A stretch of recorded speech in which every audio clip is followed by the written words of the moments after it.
hi, Dan here. Hope you're doing well. I'm going to show you a few tapping techniques that you can do, just something I was practicing today. And we'll start off with this.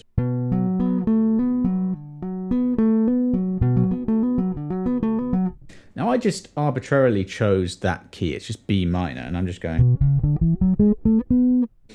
It helps to know what notes to tap. So I'm going on the A string. This is just a B Dorian mode.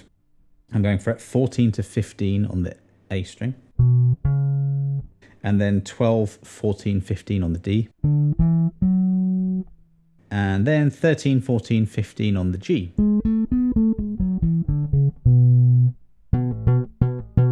Now this is a little unusual to just hammer on from nowhere with this fretting hand, but that's exactly what I'm doing. I'm laying my fingers slightly flat, or my first finger is just touching that E string because I want a bit of muting here. Because you're tapping, you can get that situation going, which you want to avoid. So you want to mute as much as possible. So I don't know, I'm not tapping down from a great height or hammering down from a great height, but my finger is curled and it's not collapsing in, and I am playing on the fingertip. Think like that Bruce Lee 1-inch punch thing where you generate a lot of force from not much distance. That's what you want. And even if you're not using this much in your bass playing, which I'm not, it's really good for strength and coordination. So that's on the 14th fret of the A string. And then I've got the 5th and the octave. That's on the 16th fret of the D and the G. I'm doing index and middle of my plucking hand, or we'll call it the tapping hand. Let's start with this. So after that, I'm using my 3rd finger to tap down on the 14th fret, the G string.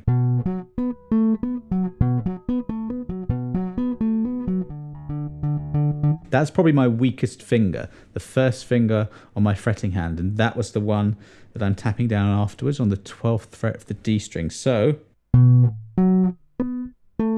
we've got root, 5th, octave, minor 7th, and then back to the octave 5th, and then 12th fret. Now, just under my fingers here, I've got that note, those notes of that B Dorian scale.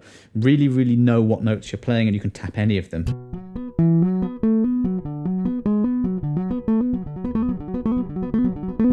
Let's stay there, I'm going to show you that. So tap down on the 12th fret of the D string with your 1st finger, and then immediately index middle on the 13th, 14th, 16th of the D and the G. 3rd finger on the 14th of the G, and then middle index on the 16th of the G and the D. I'll do that really slowly. 1, 2, 3, 4, 5, 6. Now, 3s and 6s fall nicely under the fingers. That 16th note triplets, digga da digga da digga da digga, 6 fly past in one beat. And when you hear lots of sort of fast flowing lines on bass, especially tapping, it tends to be that rhythm.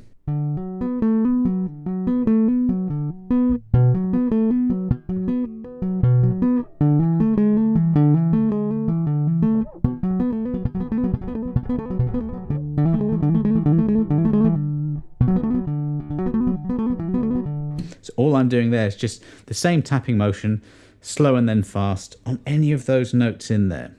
So that, I would say, is just one way of tapping where you're just using your fingers to sort of drum on the bass. That's how you get really fast things going. Another way, and I'll stick with this,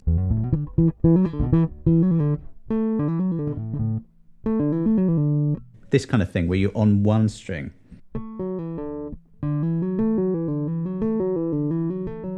So many things you can do here, but this is where we start to introduce hammer-ons, slides and pull-offs. If you don't know how to play those, I've got a video and I'll put a link to that. So I'm going frets 9 or 7, 9, 11 with fingers 1, 2 and 4. Okay, bit of a stretch, but that's what we need. And then I've got 14th fret. This is the one that I'm tapping down. If you do feel a little bit of a strain, just stop. Okay, you don't want to play through this. Okay, let's do that.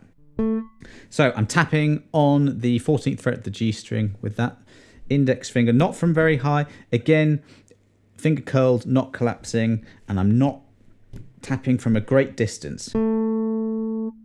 First finger already on that 9th fret, because after the tap you want to flick the string, come to rest on the D string. Like that. And I'm playing that note now, the D on the 7th fret. The remaining fingers, the 2nd and the 4th, are hovering over the 9th fret and the 11th fret.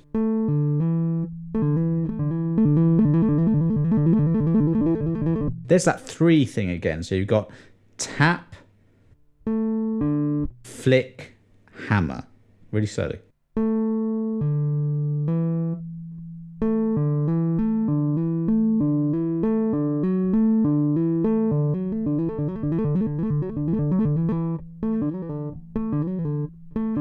You get lots of different combinations from just those notes. Let's try this. So that's the tap, flick, hammer, hammer. And then I'm going in the opposite direction. Keep that first finger anchored down, but I'm now going to pull off. Watch my wrist do this motion. So be careful not to come off the string like that. You've got to keep that first finger anchored there. As I'm playing, I'm noticing a few strings ringing out. So I'm just moving my hand to try and combat that.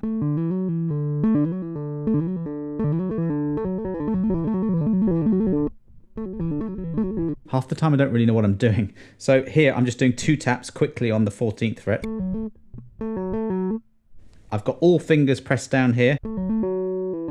And then when I finish with these 2 taps, I'm just quickly doing this very quick pull-off motion.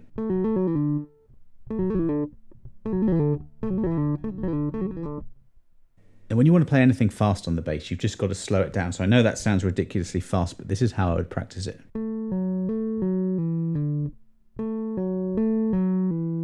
Again, trying to keep this wrist nice and straight, not too much of a bend, because then you'll get some pains. Again, I'll stress if you do get that, stop. So we've got the tapping little chord things. I can even do that here, actually.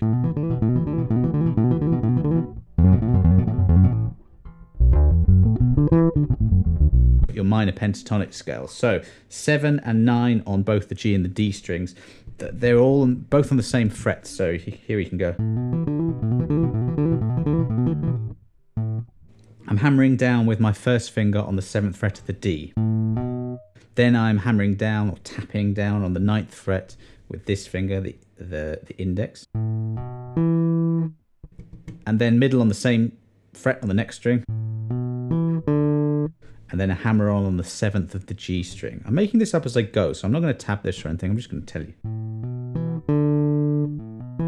1, 2, 3, 4. This middle finger has to come up quickly in order for this note to generate. And then you're back in the other direction, middle finger, index. As with any technique, especially something that's fast, it's about mechanics. You've got to make sure that there are no strains. You've got to make sure that there's muting going on. You've got to do this really slowly.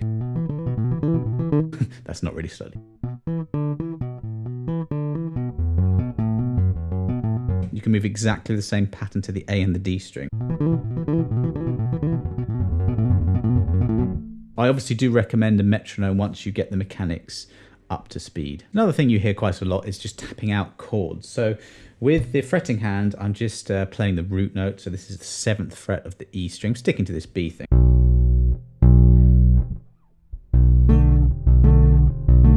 Now, this is a bit awkward and tricky. So I've got my thumb really anchored on the top of the neck here, and here's a -7 shape. I'll show you this first. So 2nd finger, 14th fret of the A string, that's the root. Minor 3rd with your 1st finger, 12th fret of the D. And the -7th on the 14th fret of the G with your 3rd finger. That's a -7th chord. I'm playing the top two, or tapping the top 2 notes. That's frets 12 on the D and 14 on the G. And playing the root down here. So let's swap hands.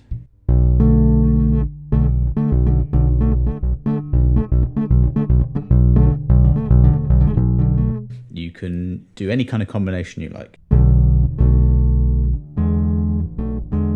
this is 2/5. I'm just going from the B minor 7 to E dominant 7. So this would be what it is here. So 12th fret, first finger on the E string. And you got fret 12 and 13 on the D and the G. Those are the notes. 12 on the D, 13 on the G that you're going to be tapping with the index and middle. And I'm just moving that root to 7th fret.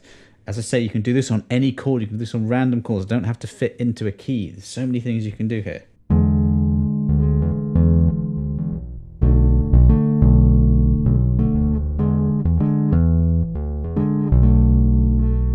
Okay, so that's one thing that you hear a lot of too.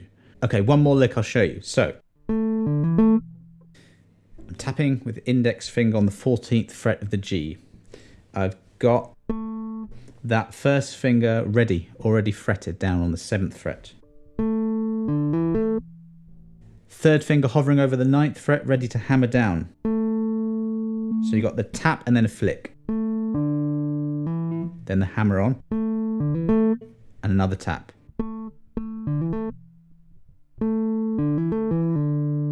And another tap and a pull off.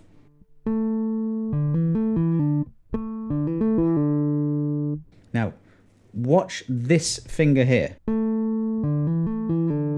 It's already resting on the D as it flicks off, okay? So keep it there and then keep going. It's almost like a pluck, it's not a tap here. And then what you got to do, as soon as you finish with this little pull off, you got to really race to get these two fingers on the same frets but the D string now. It's like a sweep. This is a sweep.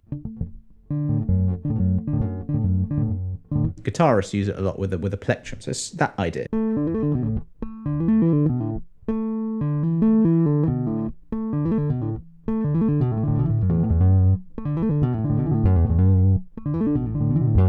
I'm using these notes on the 14th fret just because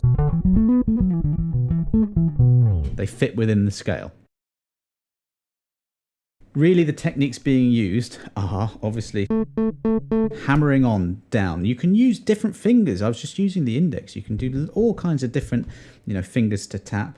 But the basic techniques are tapping with both fingers, and then you've got this sort of this flicking and plucking motion, and then you've got hammer-ons.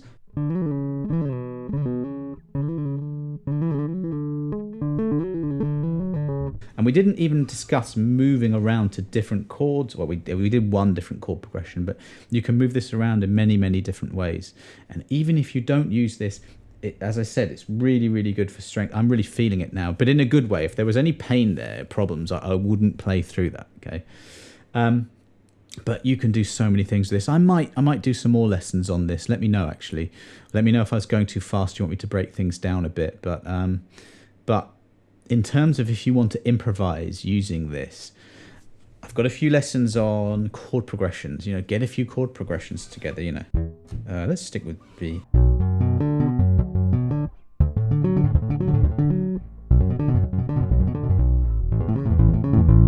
I'm just doing a root, 5th, octave, and 10th. You can do lots of things like that. In order to sort of move between some of the techniques, going this way, going across, you've got to just slow things down and be prepared to sit down and figure this out. But obviously players like Billy Sheehan do this tapping thing a lot. There's people on Instagram that I've seen. This Japanese guy plays a dingwall, and it's unbelievable what he does. Little tip on strings and action. If you want this to be much easier, I recommend sort of these are nickel-plated strings. They're elites, but they're new strings, so it pops out a bit more. And also the action is nice and low on this. That's what you want. You want low action on a bass guitar to do tapping. It's going to be much easier. So if you've got any questions, let me know. Please do subscribe. Do share the video if you got something from it.